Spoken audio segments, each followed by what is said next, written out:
যিমানে কাণ্ডক যিয়ে নকৰক কোনো কাৰণত মোবাইল তুলি নিদিব সিহঁতৰ যিবিলাক মাংস পেশী থাকে ব্ৰেইনৰ এইবিলাক অতি কোমল মোবাইলত যিটো মেগনেট থাকে যিটোৱে ৰিচিভ কৰে সেই ৱেববিলাক যিটোৱে ৰিচিভ কৰি আনে ইয়াত ব্ৰেইনত এফেক্ট কৰে সেইকাৰণে মানসিক ৰোগগ্ৰস্ত হৈ যায় সেইকাৰণে অনুগ্ৰহ কৰি সেইটো নিদিব কোনো কাৰণত নিদিব সেইটো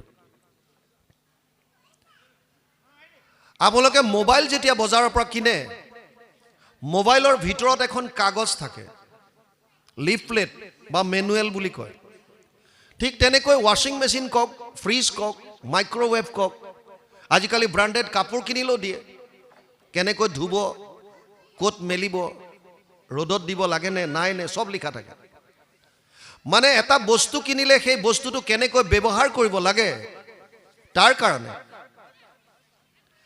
আগতে আমি বুজি ল'ব লাগে কাগজখন পঢ়ি মেনুৱেল পঢ়ি বা দোকানীটোৰ পৰা হওক সেই বস্তুটো কেনেকৈ ব্যৱহাৰ কৰিব লাগে তাৰ বিষয়ে আমি বুজি ল'ব লাগে আৰু আমি বুজি লওঁ মোবাইল এটা কিনিলে তাৰ ফাংচন কি এই বস্তুখিনি বুজি লওঁ সাধাৰণ এটা বস্তু বজাৰৰ পৰা কিনি তাৰ ব্যৱহাৰৰ বিষয়ে আমি ভালদৰে বুজি লৈহে কৰোঁ তেনে ক্ষেত্ৰত দেৱৰো দুৰ্লভ ব্ৰহ্মাৰো প্ৰাৰ্থনী এই নৰতনুটো পোৱাৰ পাছত ইয়াক কেনেকৈ ব্যৱহাৰ কৰিব লাগে তাৰ কাৰণে কেতিয়াবা আপোনালোকে মেনুৱেল খুলি চাইছেনে নাই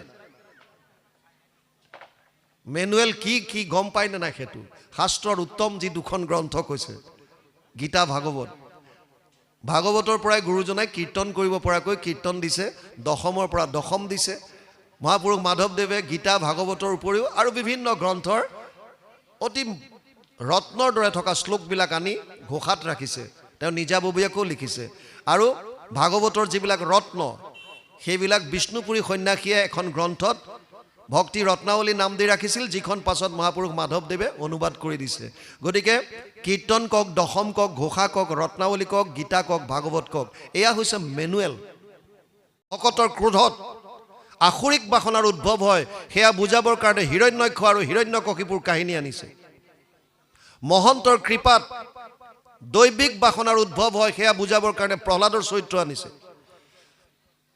মানৱীয় বাসনাৰ কাৰণে বৰ্ণাশ্ৰম ধৰ্মৰ কথা দেৱৰ্ষি নাৰদে যুধিষ্ঠিৰক কৈছে কিন্তু অসমীয়ালৈ ইয়াৰ অনুবাদ কৰা নাই বৰ্ণ আশ্ৰমৰ বিষয়ে বৰ্ণ চাৰিটা ব্ৰাহ্মণ ক্ষত্ৰিয় বিষাম শূদ্ৰ নাম চ পৰম তপ কৰ্মাণি প্ৰবিভক্তানি স্বভাৱ প্ৰভাৱেৰ গুণেই অষ্টাদশ অধ্যায় 41 নম্বৰ শ্লোক গীতা ব্ৰাহ্মণ ক্ষত্ৰিয় বৈশ্য আৰু শূদ্ৰ চাৰিটা জাতি কৰ্মৰ ওপৰত ভিত্তি কৰি সৃষ্টি কৰিছিল চতুৰ্বৰ্ণ ময়া সৃষ্ট গুণ কৰ্ম বিভাগ আছে ভগৱান কৃষ্ণই অৰ্জুনক কৈছে চাৰিটা বৰ্ণ মই সৃষ্টি কৰিছিলোঁ গুণ আৰু কৰ্মৰ ওপৰত ভিত্তি কৰি পাছলৈ এয়া জন্মগত হৈ গ'ল ব্ৰাহ্মণৰ কাম কি সম দম তপ শৌচম শান্তি আৰ্জবম এবচ জ্ঞান বিজ্ঞান আস্তিক্যম ব্ৰহ্ম কৰ্ম স্বভাৱজম অষ্টাদশ অধ্যায় 42 নম্বৰ শ্লোক গীতা মনৰ ওপৰত সংযম ইন্দ্ৰিয় দমন সম দম তপ কাই মানি মন আৰু বাণীৰ ওপৰত কষ্ট কৰি ঈশ্বৰ উপাসনা কৰিব পৰা তপস্যা সম দম তপ শৌচম পবিত্ৰতা শান্তি ক্ষমাভাৱ আৰ্জবম সৰলতা জ্ঞান ব্ৰহ্মক চিন্তা কৰিব পৰা জ্ঞানখিনি থিয়ৰিটিকেল নলেজ বিজ্ঞান প্ৰেক্টিকেল আচৰণ এই গোটেইখিনিক মিলাই ব্ৰাহ্মণ কৈছিল এই গুণবিলাক যাৰ থাকে বৰ্তমান সময়ত যদি আপোনালোকে সিম্পলি ভাবে যোনে জ্ঞান আহৰণ কৰে আৰু বাকি তিনিটা জ্ঞান দিয়ে সেইসকলক ব্ৰাহ্মণ কৈছিল ক্ষত্ৰিয় কোন যোনে তিনিওটা জাতিৰ ৰক্ষণাবেক্ষণ দিছিল বৰ্তমান সময়ত ডিফেন্স পাৰ্সনেল পাৰামিলিটাৰী ফৰ্চেছ পুলিচ প্ৰশাসন যাৰ কাৰণে আমি সুৰক্ষিত অনুভৱ কৰিছোঁ বৈশ্য কাক কয় কৃষি গোৰক্ষ বাণিজ্যম বৈশ্য কৰ্ম স্বভাৱজম অষ্টাদশ অধ্যায় 44 নম্বৰ শ্লোক গীতা যোনে কৃষি কৰ্ম কৰিছে গো পালন কৰিছে বেপাৰ বাণিজ্য কৰিছে আৰু তিনিওটা জাতিক খাদ্যৰ যোগান দিছে সেইসকলক বৈশ্য বুলি কৈছিল ক্ষুদ্ৰ কোন যি সকলে কায়িকভাৱে তিনিওটা জাতিক সহায় কৰিছিল ক্ষুদ্ৰ তেওঁলোকক কৈছিল ইয়াত কোনো উচ্চ নাই কোনো নিচ নাই ইজন সিজনৰ পৰিপূৰক কিন্তু পাছলৈ জন্মগত হৈ গ'ল তাতে খেলি মেলি সেইকাৰণে ভক্তি মাৰ্গত ইয়াৰ কোনো প্ৰয়োজন নাই মহাপুৰুষ মাধৱদেৱে কৈছে নহো জানা আমি চাৰি জাতি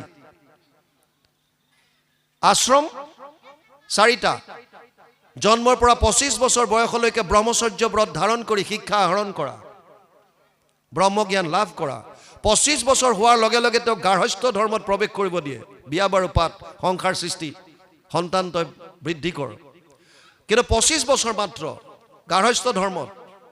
25 মানে 50 বছৰ বয়স হোৱাৰ লগে লগে ঘৰ ত্যাগ কৰিব লাগিব, বনলৈ গমন কৰিব, বৰ্ণাশ্ৰম, তাত যাব আকৌ বানপ্ৰস্থ।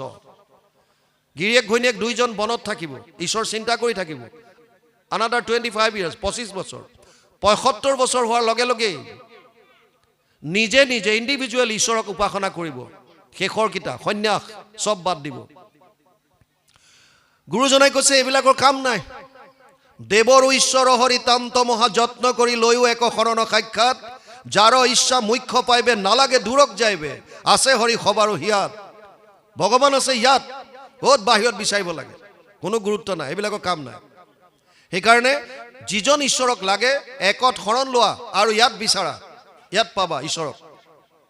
সেইকাৰণে গুৰুজন মহাপুৰুষ মাধৱদেৱে লিখিলে, নহো জানা আমি চাৰি জাতি, চাৰিও আশ্ৰমী নহো আতি। সেইকাৰণে সপ্তম স্কন্ধত ইয়াৰ অনুবাদ কৰা নাই, থোৰতে লিখি থৈছে খালি বছ। অষ্টম স্কন্ধ লক্ষণ হৈছে মনন্তৰ। 14জন মনু আৰু মনু পুত্ৰসকলৰ বিষয়ে যদি জানিব বিচাৰে তেতিয়াহ'লে অষ্টম স্কন্ধ অধ্যয়ন কৰিব লাগিব। নৱম স্কন্ধ ঈশানু, ঈশ্বৰৰ অনুৰাগী। ঈশ শব্দটোৱে শাসনকৰ্তা বুজায়। ঈশ মানে ঈশ্বৰকো বুজাইছে, ঈশ্বৰ মানে ভগৱানকো। ঈশ শব্দৰ আচলতে অৰ্থ হৈছে শাসনকৰ্তা। ঈশৰ পৰা ঈশ্বৰ হৈছে। নৰৰ ঈশ্বৰ নৰেশ্বৰ ৰজা, দেৱৰ ঈশ্বৰ দেৱেশ্বৰ ইন্দ্ৰ, দৈত্যৰ ঈশ্বৰ দৈত্যেশ্বৰ অসুৰৰ ৰজা। শাসনকৰ্তা, যোনে পালন কৰে, শাসন কৰে। যিহেতুকে ভগৱানে সমস্ত ব্ৰহ্মাণ্ডক শাসন কৰি আছে, গতিকে তেওঁতো ঈশ্বৰ। তেওঁ ঈশ্বৰৰো ঈশ্বৰ, মহেশ্বৰ বুলি কয়। সেইজনৰ অনুৰাগী চন্দ্ৰবংশ সূৰ্যবংশৰ ৰজা মহাৰাজাসকলৰ বিষয়ে যদি জানিব বিচাৰে তেতিয়াহ'লে নৱম স্কন্ধ অধ্যয়ন কৰিব লাগিব। দশম স্কন্ধৰ লক্ষণ হৈছে নিৰোধ।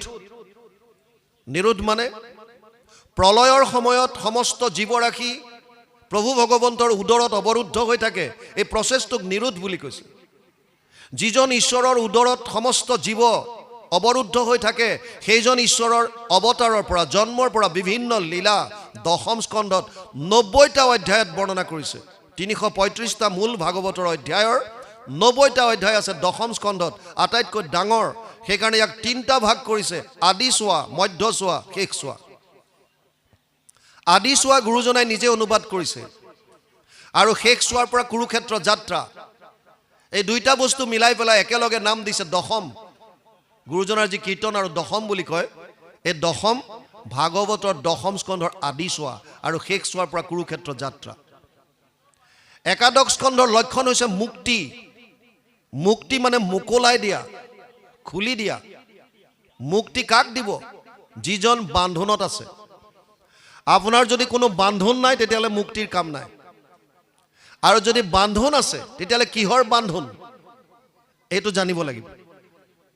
সেয়া জানিবৰ কাৰণে নিমি নৱসিদ্ধ সংবাদ, কৃষ্ণ উদ্ধৱ সংবাদ একাদশ স্কন্ধত অধ্যয়ন কৰিব লাগিব। দ্বাদশ স্কন্ধ লক্ষণ হৈছে আশ্ৰয়। আশ্ৰয় মানে শৰণ। জীৱই আশ্ৰয় ক'ত ল'ব? বৰ্তমান সময়তো এইটোৱে আটাইতকৈ ডাঙৰ প্ৰশ্ন। আশ্ৰয় ক'ত ল'ম, শৰণ ক'ত ল'ম? বিভিন্নজনে বিভিন্ন যুক্তি দিয়ে, ছ'চিয়েল মিডিয়াতো বিভিন্ন গ্ৰন্থৰ উদ্ধৃতি দিয়ে। বিভিন্ন গ্ৰন্থৰ উদ্ধৃতি দি লাভ নাই। ভাৰতীয় দৰ্শনে প্ৰমাণ দিবৰ কাৰণে কেইটামান প্ৰমাণৰ কথা কৈছে, তাৰে মূলতঃ 4টা। যিকোনো কথাৰ প্ৰমাণ লাগিব। মই যদি আপোনালোকক কওঁ যে এক শৰণ হওক চব, যদি হোৱা নাই আৰু যদি হৈছে বৰ উত্তম কথা, আপোনালোকে চিধাই ক'ব যে কিয় হ'ম? তেতিয়া আমি ক'ব লাগিব যে প্ৰমাণ দিব লাগিব যে এক শৰণটোৱে কলিযুগৰ পৰম ধৰ্ম। ইয়াৰ কাৰণে প্ৰমাণ কি? প্ৰমাণ দিবৰ কাৰণে আমি দিব নালাগে। ভাৰতীয় দৰ্শনে 4টা প্ৰমাণৰ কথা কৈছে। প্ৰথম হৈছে প্ৰত্যক্ষ প্ৰমাণ। প্ৰত্যক্ষ মানে মোৰ 5টা জ্ঞানেন্দ্ৰিয়ৰ দ্বাৰা মই নিজে উপলব্ধি কৰা, মই নিজে দেখিছোঁ, মই শুনিছোঁ, মই চুই চাইছোঁ, মই সোৱাদ লৈ চাইছোঁ, মই শুঙি চাইছোঁ। 5টা জ্ঞানেন্দ্ৰিয়ৰ দ্বাৰা নিজে উপলব্ধি কৰা যিটো জ্ঞান, সেইটোক প্ৰত্যক্ষ প্ৰমাণ বুলি কৈছে। এটা হৈছে অনুমান প্ৰমাণ। আপোনালোকৰ গাঁৱৰ কোনোবা এঘৰ মানুহৰ ওচৰত এখন 108 আহি ৰৈ গ'ল। আপোনালোকে ইয়াৰ পৰা ওলাই দেখিছে সেই মানুহ ঘৰৰ ওচৰত 108 আহিছে সিহঁতৰ ঘৰলৈ। অনুমান কি কৰিব যে সিহঁতৰ ঘৰত কাৰোবাৰ অসুখ হৈছে। 108 অহা মানে চিধা চিধি তেনেকৈ ভাবিব। উপমান প্ৰমাণ তুলনা দি বুজায়। তই কুঁহিয়াৰ খাই পাইছ? নাই পোৱা। কেনেকুৱা? মিঠা। মিঠা মানে কেনেকুৱা? মিঠা মানে গুড়ৰ নিচিনা, চেনিৰ নিচিনা নিচিনা। কিন্তু গুড় চেনি খালে কুঁহিয়াৰ খোৱাটো নুবুজায়। জাষ্ট উদাহৰণ দিছে। তই নীল গাই দেখিছ? নাই দেখা। কেনেকুৱা? আমাৰ গাইবিলাকৰ নিচিনা। নিচিনা হ'লে নহ'ব, জাষ্ট এটা উপমান দিছে। কেতিয়াবা কেতিয়াবা প্ৰত্যক্ষ প্ৰমাণ গ্ৰহণযোগ্য নহয়, অনুমান প্ৰমাণো গ্ৰহণযোগ্য নহয়, আৰু উপমান প্ৰমাণো গ্ৰহণযোগ্য নহয়। প্ৰত্যক্ষ প্ৰমাণ দ্ৰোণাচাৰ্যই কুৰুক্ষেত্ৰৰ যুদ্ধত পাইছিল। কি? যুধিষ্ঠিৰে কৈছিল অশ্বত্থামা হত। তেওঁ ধনুষৰ পেলাই দিলে। মোৰ পুত্ৰ মৰি গ'লে মই জীয়াই থাকি কি কৰিম? কিন্তু আচলতে কথাটো সত্য নহয়। অশ্বত্থামা হত ইতি গজ।